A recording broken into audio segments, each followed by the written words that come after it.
Hello everybody, this is Fiel and I am back with another video for you guys today. And today's video is going to be a movie review, and actually this is going to be a big deal for me for this channel because this is pretty much the first, I don't know how to say it, but mature movie that I'm actually going to review for you guys today. But I thoroughly enjoyed the movie, even though it's one of those movies that I traditionally don't watch just because it's a little bit more mature and involves a lot of nudity, I guess.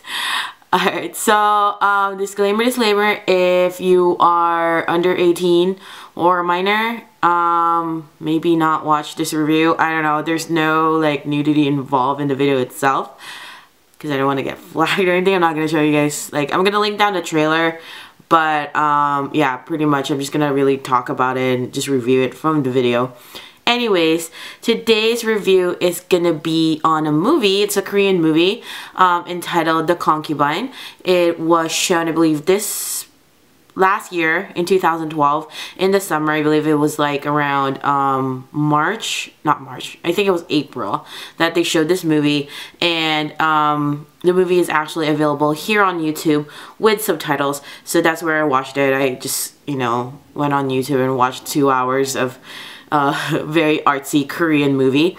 Anyways, like I said, The Concubine is 2012. It is from South Korea.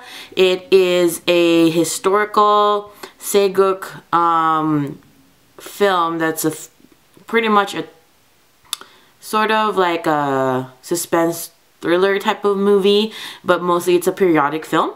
So let me actually scroll over that because I don't want to butcher their names. But the main actors and actresses in this movie is Joseon Dynasty, Kim Dongwook, Min Joon, and there's a lot of amazing veteran actors that are playing support characters like Seongwon, Park Ji-young, Park Cho-min, all these like veteran actors in the Korean movie industry. Anyways, quick plot summary. I'm gonna kind of read off a little bit here on my tablet because you know, there's a lot of things going on in this movie. I don't want to miss anything. But this is set in the early Joseon Dynasty, which is one of the eras in Korean history, and it begins with the Queen Mother and the former and she's also a former concubine. She's in a precarious position because she does not have someone who she can push to be an heir to the throne.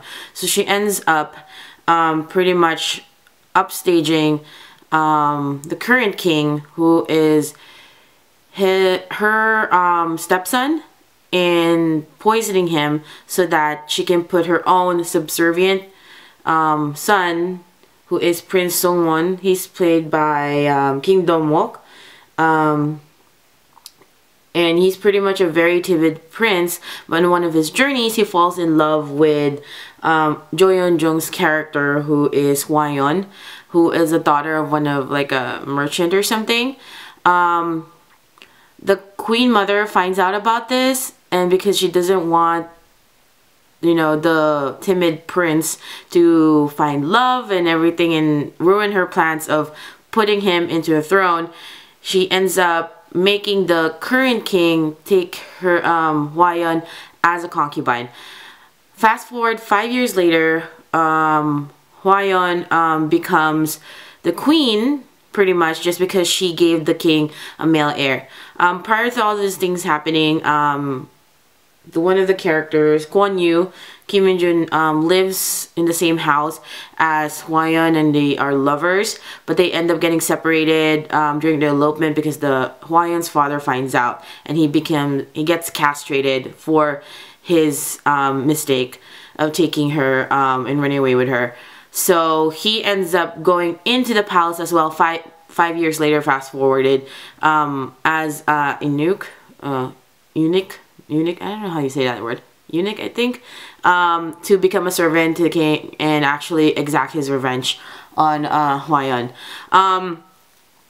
Pretty much Prince Seongwon is so enamored by Hwayeon that he ends up doing everything for her despite the scheming ways of his mother, and eventually in the end there's a big twist, and pretty much the whole revenge and suspense plot happens all over again because Hwayeon kind of turns into a vengeful concubine slash queen, and there's a lot of things that goes on, but pretty much she uses well, that's what I put on my notes, that after her and her son are in danger because the queen mother plans to kill them, Hwayeon gradually becomes monstrously ambitious and does everything to protect herself, including using her former lover, Kwon Yoo, who's entered as a eunuch into the palace, and even King Seongwon, he's like a king now, because he succeeded his brother, as tools for her own methods of survival. So, I seriously, like, I'm gonna be posting a review on Nice Guy, which is a pretty recent Korean drama that deals with revenge, but this is like a historical, seductive periodic film that kind of deals with this whole idea of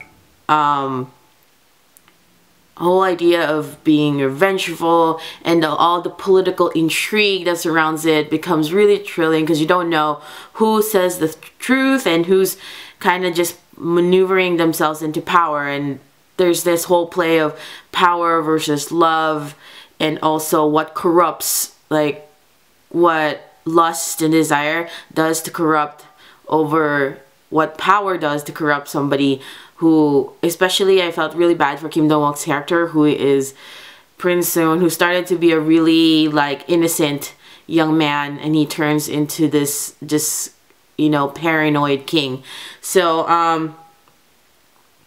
I really enjoyed this film. I think the only other film that can really be sort of similar to this film is The Servant, which also stars Yeo Jeong, I think. That was, I think, 2008 or 2009, but that one is a little bit of a play on the Chunyang story. But anyways, overall, it deals a lot of, I think it was really good in portraying like all the class differences and being forced into marriage in that era in Korea, and it's pretty amazing seeing all that political maneuvering behind the scenes, and how the queen mother is this really fierce, just like scheming, menacing lady that has power over everybody, and she kind of gets her due diligence in the end of the movie. But it is a very fun 2 hours.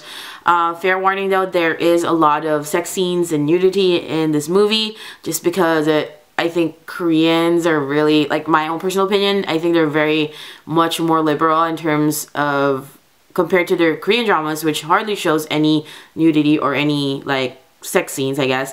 Compared to that, Korean movies are pretty much an jump for all kind of thing. Like there's a lot of movies that explore sex and everything, and they're not very shy about it. So this is one of those movies, so if you're kind of icky about that, don't watch it. You're not going to enjoy it that much because it's one of the pivotal aspects of the movie, that, you know, the exploration of lust and desire, like I said. So, you know, and sex is part of that. So part of that movie, majority of it is the nudity and everything, but it's kind of cool because Yeo Jeong uses, you know, portrays her character as a woman who was driven to a point that she uses the desire of the men around her to control and help her survive along with her child. So yeah, I give this movie a 3.5 just because it's not really my cup of tea because of all the matureness about it, but it's a very enjoyable movie. It's a cool movie if you know a lot about Korean history and that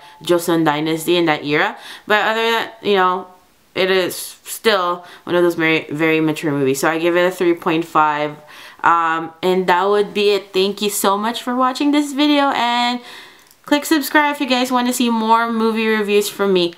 Bye!